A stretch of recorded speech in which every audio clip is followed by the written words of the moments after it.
Сәлеметсіздер ме, құрметті оқушылар? 1 қыркүйек білім күні құтты болсын. Жаңа оқу жылымыз сәтті басталсын дегім келеді. Абай атамыз айтып кеткендей, адам баласынан ақыл ғылым, ар мінез деген нәрселермен ғана озады. Осы ғылым ақылды тек әдеппен ғана алуға тырысайық.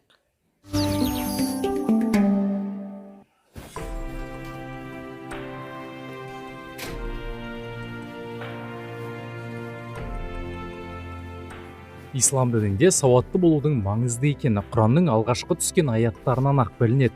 Алла тағала өзінің құлдарына оқы, жаратқан Раббыңның атымен оқы деп бұйырды.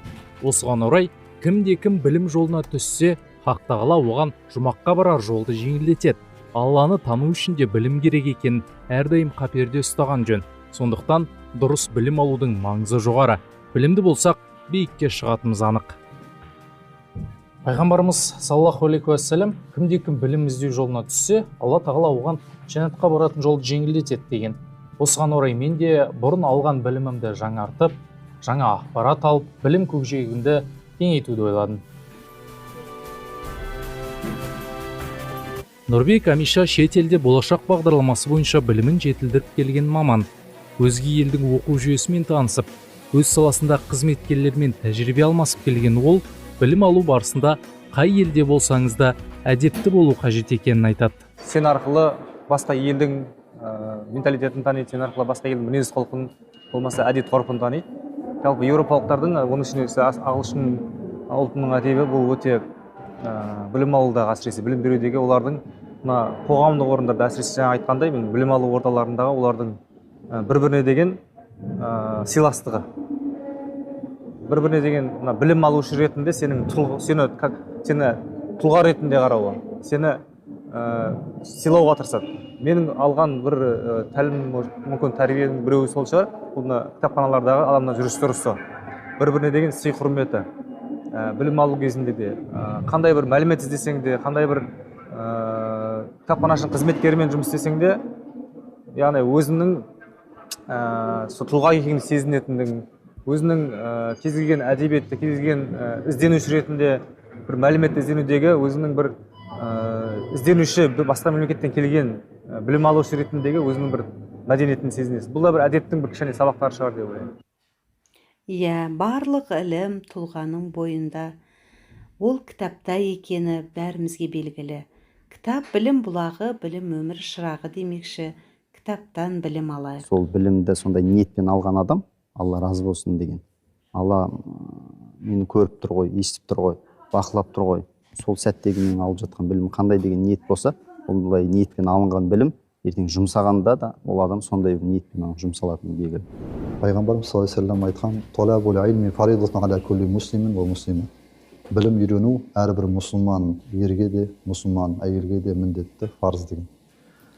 Сондықтан да білім алу бізге жүктелген міндеттердің бірі. Жақсы мен жаманды, адам мен арамды айыру үшін адамға білім керек. Абай атамыз айтты ғой: "Қалың елім, қазағым, қайран жұртым, ұстарасыз аузыңа түсті мұртың, жақсы менен жаманды айырмадың, бірі май, бірі қан боп елдей көрдің" дейді. Яғни адам өзінің ішкен жегенінің, тапқан табысының, қылған амалының, іс-әрекетінің дұрыс бұрысын, шариғатқа қайшы ма, әлде дұрыс па, осының бәрін білу үшін бірінші білім керек. Иә, әр мұсылманның парызы оқу екен. Сабақты жақсы оқу мен ақылды болу екі бөлек нәрсе екені бәрімізге белгілі. Осы білімді беріп отқан ұстазды да сыйлауымыз керек. Ұстаз мектептің жүрегі, баланың тірегі демекші. Білім алушылар ұстазын мұқият тыңдап, дұрыс қарым-қатынасқа түскен абзал. Қандай болу керек? Адамның адамшылығы жақсы ұстаздан деген Абайдың сөзін қаперге алсақ, шәкірттің ұстаз алдындағы үлкен міндеті бар. Білім іздеуші адам ең алдымен ниетін дұрыстап, өзінің өте құрметті адамның алдына бара жатқанын түсінуі керек. Әдепсіз ілім әлекке салады. Сондықтан шәкірт ұстазының ұстамды қылықтарын өзінің бойына сіңіре отыра, оның жасына, түріне, бойына қарамастан ұстазын ілім иесі деп қабылдап, оның алдында мейлінше ізеттілік танытқаны дұрыс.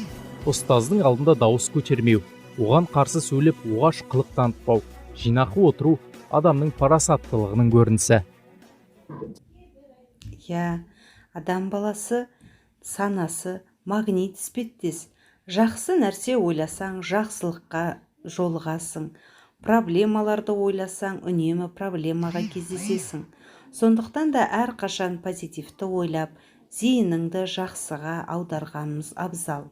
Біз нені ойласақ, соның жемісін аламыз.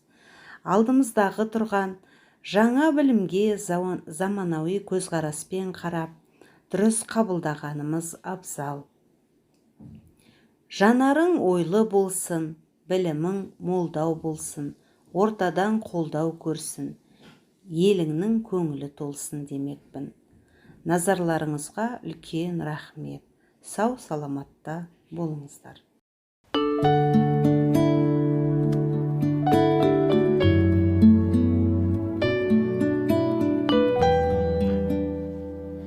Бір Аллаға сиініп, кел балалар оқылық. Оқығанды көңілге ықылас пен тоқылық. Істің болар қайыры, бастасаңыз аллалап, оқымаған жүреді қараңғыны қармалап.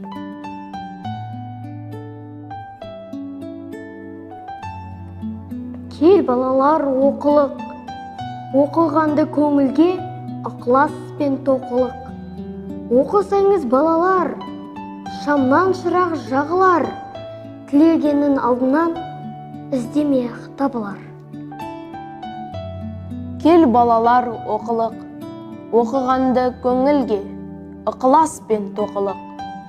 Мал дәулеттің байлығы бір жұтасаң жоқ болар. Оқымыстың байлығы күннен күнге көп болар. Еш жұтамақ жоқ болар. Кел балалар оқылық. Оқығанды көңілге ықылас пен тоқылық. Сиса көйлек үстіңе тоқу менен табылған. Сауысқанның тамағы шоқу менен табылған. Өнер білім бәрі де оқу менен табылған.